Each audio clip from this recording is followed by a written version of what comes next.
আসসালামু আলাইকুম রহমতুল্লাহ। আজ গিয়েছিলাম চায়নাতে প্রথম জুমার নামাজ আদায় করতে। আমি যেখানে যাচ্ছি এটি হলো মসজিদ, একটি মার্কেটের তৃতীয় তলায় এই মসজিদটি অবস্থিত। ঢুকতেই দেখি সারি সারি স্টিকার লাগানো, কিছু কোরআন হাদিস সম্বলিত, চাইনিজ ভাষা যেহেতু আমি বুঝতে পারছি না। আর এখানে জুতা রাখার জায়গা, আর আমরা উপরে ঢুকতেই সুন্দরভাবে গোছানো পরিপাটি মসজিদ দেখতে পাচ্ছেন। সারি সারিভাবে বসা চাইনিজ মুসলিম, দেখে বোঝা যাচ্ছে সবার ভিন্ন চেহারা, ভিন্ন ভাষা এবং ভিন্ন সংস্কৃতি, কিন্তু সবার সহাবস্থান এক কালিমার নিচেই।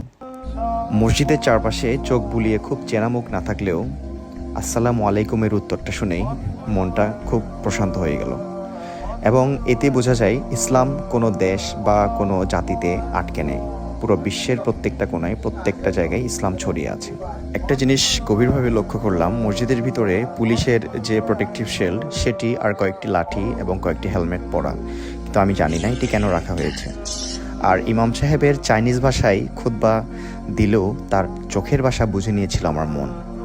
আর খুবই সুন্দর আজানের ধ্বনির মাধ্যমে শুরু হয় নামাজ। আজকের এই জুমার দিন শুধু নামাজের দিন নয়, এটি ছিল আমাদের জন্য একটি অবিস্মরণীয় দিন। আমি পৃথিবীর যে কোনায় থাকি না কেন, আমার কিবলা একটাই, আমার কালিমা একটাই, এবং আমার পরিচয় আমি একজন মুসলমান। নামাজ শেষে একটি জিনিস লক্ষ্য করলাম, এক চাইনিজ বাবা তার বাচ্চাকে নামাজ পড়া শেখাচ্ছে এবং সে শিখছে। নামাজ শেষে কিছু চাইনিজ মুসলিম ভাইয়ের সাথে দেখা সাক্ষাৎ করলাম, তাদের সাথে কুশল বিনিময় করলাম।